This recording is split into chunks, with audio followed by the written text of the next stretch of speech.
నమస్తే, welcome back. Singer Mangli గారి వ్యవహారం ఎప్పుడైతే ఈ ముదిరి పాకాన పడుతుందో, అంటే ఇక్కడ మళ్ళీ తప్పుగా అనుకోవద్దు, ఆమె వ్యవహారంలో ఆమె హ్యాండ్ ఉందా లేదా అనేది రకరకాల ఆరోపణలు వినిపిస్తున్నాయి, కానీ అది ఇంకా ధృవీకరణ అవ్వలేదు. కాకపోతే ఈ వ్యవహారం ఎందుకు అంటున్నామంటే, ఇది తెలుగు రాష్ట్రాలకి సంబంధించిన వ్యవహారంలా ఉంది. ఎవరైతే బాధితుల్లో ఒకడు హిమకాంత్ రెడ్డి, ఆ రమావత్ మధుకు సంబంధించి కర్నూలులో కూడా కేసు ఫైల్ అయింది అని చెప్తున్నారు. ఆ రమావత్ మధు మంగ్లీ గారికి కాబోయే బంధువు అని కూడా చెప్తున్నారు. మంగ్లీ గారు ఒకవైపు నాకు ఇవేవీ తెలియదు, నేను నష్టపోయాను, పేరు ప్రఖ్యాతులు పోగొట్టుకున్నానని ఈవిడ చెప్తూ ఏడుస్తున్నారు. ఈ మొత్తం వ్యవహారం సిఐడి పోలీసులు చాలా గోప్యంగా జాగ్రత్తగా ఇన్వెస్టిగేట్ చేస్తున్నారు. అయితే ఇది సుమారుగా 200 కోట్ల పైచిలుకు స్కామ్గానే కూడా ఆలోచిస్తున్నారు. అయ్యుండొచ్చు, లేదంటే అంత పెద్ద వ్యవహారం కాకపోతే ఎంతమంది బాధితులు నెత్తి నోరు కొట్టుకొని ఎందుకు వస్తారు? ఇవాళ రేపు ఊర్లలో కూడా 1,00,000, 2 లక్షలు అంటే ఏమీ కాదు వాళ్ళకి. అంత అవలేలుగా సంపాదిస్తున్నారు, అవలేలుగా అప్పులు కూడా ఇస్తున్నారు ఎవరికైనా. కానీ అంతకు మించిన వ్యవహారం అయి ఉంటుంది. ఈ బాధితులు పెద్ద తలకాయలన్నీ కలిపి 200 కోట్ల వరకు జరుగుండొచ్చు అని ఒక అంచనా. ఇది మీడియాలో వస్తున్న పుకార్లు సుమా, ఇది ఖచ్చితం కాదో కూడా మనం చెప్పలేం. అయితే ఎంత జరుగుతుంటే ప్రభుత్వం ఒకవైపు ఇన్వెస్టిగేషన్కి ఎప్పుడూ అడ్డు చెప్పదు, నడుస్తూ ఉంటుంది.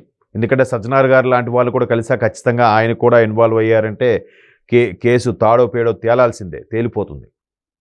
మరి ఇక్కడ ప్రతిపక్షాల్లో ప్రతీది కూడా కాంగ్రెస్ ప్రభుత్వం మీద బురద జల్లే బీఆర్ఎస్ ఎక్కడా నోరు మెదపడం లేదు. ఎందుకు? మరోవైపు తెలుగు రాష్ట్రాలకి ఉంటున్న లంకి వల్ల అక్కడ కర్నూలులో ఏవో కేసులున్నాయి, ఆ మధు అనేవాడు మీద కేసులున్నాయని వార్తలు వస్తున్న నేపథ్యంలో వైకాపా వాళ్ళు కూడా రెడీగా ఉంటారుగా, పేటీఎం బ్యాచ్ వాళ్ళు కూడా టీడీపీ మీద బురద జల్లే ప్రయత్నం ఎందుకు చేయడం లేదు? ఓకే, సింగర్ మంగ్లీ గారు వైకాపాకి ఫేవరు. ఎందుకు ఫేవరు? వైకాపాకు సంబంధించిన పాటలు పాడారు. జగన్మోహన్ రెడ్డి గారంటే నాకు అత్యంత అభిమానం కాబట్టి ఆయన తరపున క్యాన్వాసింగ్ చేస్తా అని చెప్పి చేశారు. ఇదే టీడీపీ వాళ్ళు మంగ్లీ గారికి పాడమని అడిగితే నేను పాడను అని చెప్పి వైకాపాకే పాడారు. ఈ నేపథ్యంలో ఆవిడ శ్రీకాళహస్తి దేవాలయంలో కూడా లోపలేవో షూటింగ్ చేసుకున్నారు అప్పుడు ప్రభుత్వంతో. ఇవన్నీ కూడా వివాదం ఆవిడ మీద ఉన్నాయి, చాలా ఉన్నాయి. అయితే ఇప్పుడు వైకాపాకు ఫేవర్ కాబట్టి వైకాపా వాళ్ళు మంగ్లీ గారి మీద వ్యవహారం వచ్చింది కాబట్టి అయ్యో మన కార్యకర్తకి ఇబ్బంది కలుగుతోంది, మన పార్టీ అభిమానించే వ్యక్తికి ఇబ్బంది కలుగుతుందని చెప్పే వైకాపా వాళ్ళు టీడీపీని ఈ పేటీఎం బ్యాచ్ ఏమనటం లేదా? మరోవైపు వైకాపా బీఆర్ఎస్ కూడా లోపాయకారంగా మంచి మిత్రులు అన్న వార్తలు వస్తున్న నేపథ్యంలో బీఆర్ఎస్ కూడా అందుకే మంగ్లీ గారిని ఏం అనట్లేదా? మరోవైపు సంగారెడ్డిలో ఎవరో పెద్ద తలకాయ ఉన్నారు, ఆ పెద్ద తలకాయే మంగ్లీ గారు కుటుంబ సభ్యులతో ఈ మైక్రో ఫైనాన్స్ బిజినెస్ చేపిస్తున్నారు, ఈ అమౌంట్ అంతా ఆ పెద్ద తలకాయ దగ్గరే ఉంది, మేమందరం బాధితులు అని మరికొంతమంది బాధితులు చెప్తున్న కథనాల ప్రకారం ఆ పెద్ద తలకాయ ఏ పార్టీకి చెందినవాడు? ఇక్కడ ప్రభుత్వం కాంగ్రెస్ కాబట్టి ఎక్కడ ఏది చిన్న జాతరలో కోట్లాట జరిగినా, ఎక్కడో చిన్న అపశృతి జరిగినా ప్రభుత్వం సరిగ్గా పట్టించుకోవట్లేదు, భద్రత సరిగ్గా ఇవ్వట్లేదు అని ప్రభుత్వాన్ని అంటారుగా. ప్రస్తుతానికి కాంగ్రెస్ ప్రభుత్వం ఉంది కాబట్టి ఖచ్చితంగా ప్రభుత్వాన్ని అనాలిగా. ఎవ్వరు అంటే ఆల్మోస్ట్ ఆల్ వ్యవహారం జరిగి 4 రోజులు అవుతున్నా బీఆర్ఎస్ వాళ్ళు నోరు మెదపట్లేదు, వైకాపా వాళ్ళు ఎక్కడ మాట్లాడట్లేదు. అంటే ఏంటిది? అంటే రాజకీయ దృక్కోణంలో కూడా చూస్తే మంగ్లీ గారు ఇటు బీఆర్ఎస్కి అటు వైకాపాకి సన్నిహితంగా ఉండడం వల్ల ఈ వ్యవహారం రెండూ కూడా విపక్ష స్థాయిలో ఉండడం వల్ల ప్రభుత్వానికి బురద జల్లే ప్రయత్నం చేయటం లేదా? ఒకవేళ చేస్తే చినిగి చాటయి మరలా మంగ్లీ గారికి ఇంకాస్త ఇబ్బందులు ఎదురవుతాయని ఇక్కడ బీఆర్ఎస్ అక్కడ వైకాపా మాట్లాడట్లేదా అంటే అవుననే అంటున్నారు చాలామంది టీడీపీ వాళ్ళు కానీ అలాగే కాంగ్రెస్ వాళ్ళు కానీ. ఇక్కడ కాంగ్రెస్ వాళ్ళు అక్కడ టీడీపీ వాళ్ళు. అంతేకాదు, ఇప్పుడు కళాకారులకి ఒక పార్టీతో సంబంధం లేదు. ఇప్పుడు చాలా సందర్భాల్లో ఒక సంగీత దర్శకులు టీడీపీకి పేరు అనవసరం, చాలా పాటలు పాడారు, రాశారు. అంత మాత్రాన ఆయన టీడీపీ తరఫున క్యాన్వాసింగ్ చేయలేదు. ఇప్పుడు టీడీపీ అంటే నాకు చంద్రబాబు నాయుడు గారు అంటే పిచ్చి, ఆయన అంటే అభిమానం, ఆయన కోసం నేనేమైనా చేస్తానని కూడా చెప్పలేదు.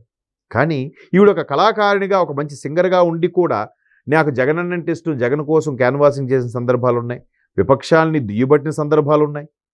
అవతల వాళ్ళు అవకాశం ఇస్తే కళాకారులు ఏ పాటనే పాడాలి, అంతే కదా. బాలసుబ్రహ్మణ్యం గారు చెప్పినట్టుగా అక్కడ గాయని అన్నప్పుడు రొమాన్స్కి సంబంధించిన సాంగ్ పాడాలి, సంగీతపరమైన సాంగు పాడాలి, భక్తిపరమైన సాంగు పాడాలి. అక్కడ ఒక పాట వాళ్ళ వృత్తి, అదే కళ, అంతే. దాన్ని కూడా తప్పు యాంగిల్లో చూడకూడదు. పాట అందరికీ పాటే. సో బట్ ఈవిడ అలా కాకుండా కేవలం ఒక్క వైకాపాకే ఫేవర్గా పాడి వాళ్ళకే సపోర్ట్ చేసి టీడీపీ వాళ్ళు అడిగితే పాడనని చెప్పారు. సో అందువల్ల వైకాపాకు వీరాభిమాని కాబట్టే వైకాపాలో ఉండే పేటీఎం బ్యాచ్ ఈమెను ఏమీ దుమ్మెత్తిపోయడం లేదా? మరి ఈ మూలాలు అటు కర్నూలు అంటే ఆంధ్రప్రదేశ్ సంబంధించి ఉన్నాయి, ఇటు తెలంగాణకు సంబంధించి ఉన్నాయి. తెలంగాణలో లాయర్ సుబ్బు ఏదైతే ముందు తెర మీదకి వచ్చి పంజాగుట్ట పోలీస్ స్టేషన్లో కంప్లైంట్ ఇచ్చారో అప్పటి నుంచి రకరకాల యూటర్న్లు తీసుకుంటుంది. ఇప్పుడు ఎవరో హిమకాంత్ రెడ్డి అంటే తెర మీదకి వచ్చి ఆయన చెప్తున్నాడు. ఆ రమావత్ మధు అంట ఆయన ఎవడో మంగ్లీ గారికి కాబోయే చుట్టమని చెప్తున్నారు. వాళ్ళు చూసే వీళ్ళు పెట్టుబడి పెట్టామంటున్నారు. మరోవైపు సంగారెడ్డిలో ఎవరో పెద్ద తలకాయ ఉన్నారు, రెడ్డి కమ్యూనిటీకి చెందినవాడు వాడు ఉన్నారంటున్నారు. ఆయన వెనక ఎరగో ప్రభుత్వానికి చెందిన పెద్దలే లేదా మాజీ ప్రభుత్వానికి చెందిన ఇంతకుముందు ప్రభుత్వానికి చెందిన పెద్దలు ఎవరో పెద్ద హ్యాండ్ ఉంది అంటున్నారు. రకరకాలుగా ఉన్నాయి. బట్ ఎక్కడా దీనిపై సిఐడి పోలీసులు కానీ లేదా సజ్జనార్ గారి టీం లాంటి వాళ్ళు కానీ రెస్పాండ్ అవ్వటం లేదు. అంటే దీని వెనక ఒక రోజులోనో 2 రోజుల్లోనో పరిశోధనలో తేలితే వ్యవహారం కాదు. ఇది ఖచ్చితంగా నెల రోజులకు పైచిలుకుగా దీనికి శోధిస్తేనే అసలు దోషులు ఆ మైక్రో ఫైనాన్స్ దొంగలు బయటకు వస్తారనేది చాలామంది అభిప్రాయం. చూద్దాం. మరి సింగర్ మంగ్లీ గారి వ్యవహారం ఆమె పేరు తీసుకొచ్చారు. ఆమె పేరు తీసుకొస్తే సరే, ఆమె ఏదో డిఫెన్స్ నాకేమీ తెలియదు అంటూనే ఆమెకు సంబంధించిన వీడియోలను ఇప్పుడు బయటకు వస్తున్నాయి. అంటే గతంలో ఆ మైక్రో ఫైనాన్స్ సంబంధించిన కంపెనీలు విజిట్ చేశారని, ఈమెకి అన్నీ తెలుసుని, తెలిసినా కూడా ఈమె తెలియనట్టు మాట్లాడుతుందనేది చాలామంది బాధితుల ఆరోపణ. మరి అన్నీ తెలిసినప్పుడు మీడియా ముందుకు వచ్చి కన్నీళ్లు పెట్టుకుని ఎందుకు మాట్లాడతారు? అంటే అలా కన్నీళ్లు పెట్టుకుంటే అబద్ధం నిజమైపోతుందా? నిజం అబద్ధం అయిపోతుందా?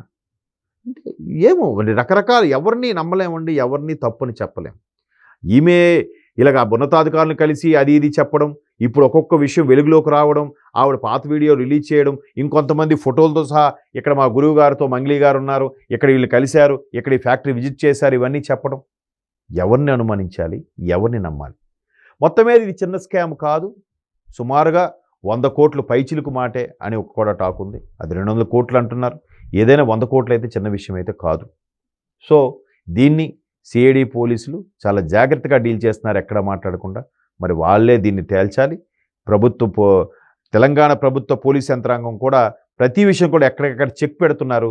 దీనికి కూడా మరికొద్ది రోజులు చెక్ పెడతారని ఆశిద్దాం. చూద్దాం మరి.